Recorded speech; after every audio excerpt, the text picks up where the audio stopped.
Hello again, class. This is Chapter 7 4B, Raising a Product to a Power. It is an extension of the Lesson 7 4A, which was raising a power to a power. You're going to be doing some of that as well as working with a product. Our first problem here, we have 2W inside parentheses. That's what we mean by a product, because what 2W inside the parentheses means is to take 2 times W. If we were to write out the factors, what this also means with that 3 on the outside of the parentheses, because that's our exponent, is we're going to have 2W times 2W times 2W. We can use the commutative property to put together the like terms. 2's are like terms because they are standard numerals. W's are like terms because they're the same variable. Now if we write them in powers, we're going to get 2 to the third power times W to the third power. Now if you'll notice, look back at the original problem. Can you figure out what they did? We can also simplify 2 cubed. That's easy enough to do.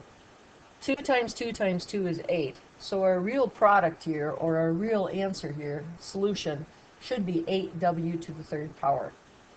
Now, I said, did you figure out what we did? Our key concept here is that when we raise a product to a power, we raise each factor to the power. 2 to the third power, W to the third power. Let's look at a couple of examples. In our first example, there's actually kind of 2 ways to do this, but if we're going to utilize today's key concept, we're going to take 3 to the second power times 5 to the second power. Now normally, we would work this out to a standard numeral, but we're going to leave it for now. Let's look at our second example.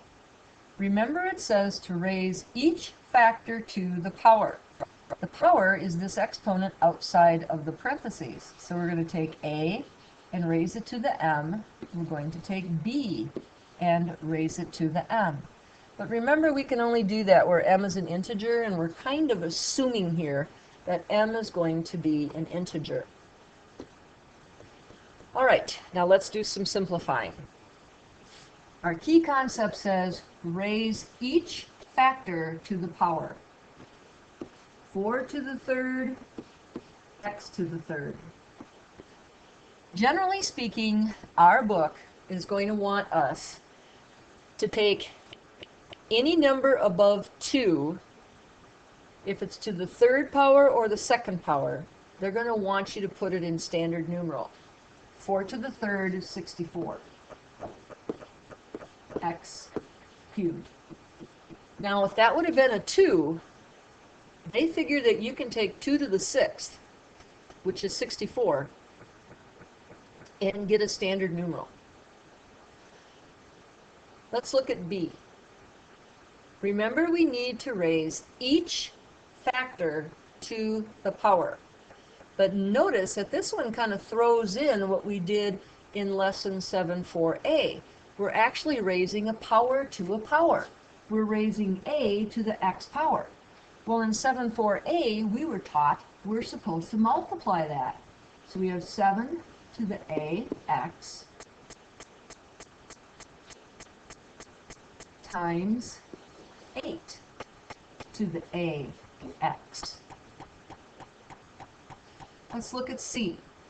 Raise each factor to the power. 6 squared q to the 10th. Now, 6 squared. Remember what I told you? Any number above 2, if it's either squared or cubed, you can take it to the standard numeral. 36 q to the 10th. Why don't you hit pause and see if you can do D, E, and F. Okay, class, how did you do? On D, you need to raise each factor to the power, so it's r to the m, t to the m. In E, we're raising a power to a power, so it's 5 to the 9th, 3 times 3, times y to the 27th. Now notice that because the exponent on the 5 is greater than 3, I can leave it as 5 to the 9th. In F, we're going to have 2 to the 4th times a to the 12th. 2 to the 4th, you can do that to the standard numeral of 16. And by the way, if you can get to 64x cubed, or 36q to the 10th, or 16 times a to the 12th, without having to go to 2 to the 4th first, that's okay. If you can get there directly because you know what you're doing, that's all right. But if you're not too sure of yourself, I would suggest you take the extra step. In this lesson, they're also going to have you do some story problems using area formulas. Now, if you remember, area is in square units. It's the square units that a particular figure or polygon covers. Now here we're going to deal with the area of a circle that has a radius of 6 times 10 to the negative 3 m meters. That's a pretty big circle. Well, actually not, because we have a negative exponent there. Our formula for area of a circle is pi r squared. Most of the time we are going to use 3.14 for pi. Now, what you can do is we're going to take 3.14, I'm going to put it in parentheses this time, and I am going to deal with this 6 times 10 to the negative 3 raised to the second power. 6 squared is 36 times 10. 2 times negative 3 is negative 6. Now in the calculator, I'm going to take 3.14 times 36, get 113.04 times 10 to the negative 6. But remember, our answers have to be in scientific notation, and this certainly is not. My decimal point needs to move in between the two ones. Oops. Got to be careful on the exponent. Got to be careful on the exponent here. Now, if normally we would move 6, remember this negative exponent tells us we're supposed to move this decimal point 6 places to the left. If we've already moved it 2 in order to get in between the two ones, we now have an exponent of negative 4. And we have to have a label, and since we're dealing with area, we will need meters squared. Find the area of a square whose side is 4 times 10 to the 5th millimeters. The actual formula for the area of a square is side squared. What that means is we are going to take 4 times 10 to the 5th and square it.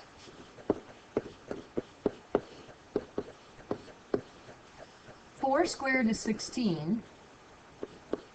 10 to the 5th squared is going to be 10 to the 10th. Now again, our answer is not in scientific notation. The decimal point needs to be between the 1 and the 6. If it takes me 10 places, it's now going to take me 11 places. And again, since I'm working in area, I need millimeters squared. Another type of problem they're going to ask you to do is if we take a block of stone. Now, here's the idea, folks. The Great Pyramid has a lot of blocks to it. 2.3 times 10 to the 6, which is 2,300,000 stones just to make the Great Pyramid. Each one is going to weigh 5,000 pounds. Now we've got like a couple million of these. So that means I need to take 2.3 times 10 to the 6 times the 5,000 to get my total weight. And since we're working in scientific notation, we're going to take that 5,000 and put it in scientific notation. Okay? We multiply the 2.3 times 5 and get 11.5. This goes back to 7.2a. We're multiplying 10 to the 6th times 10 to the 3rd, so we add the exponents and get 10 to the 9th. Notice that our answer is not in scientific notation. 1.15 times 10. If it's 9, if the decimal point is between the 1 and the 5, then it takes 9 to get to the number. Moving it between the two ones means I now need to take 10, and we're trying to find the total weight, which is in pounds. And this is the conclusion of lesson 7.4b. And today, please reply with bananas. Scouting out.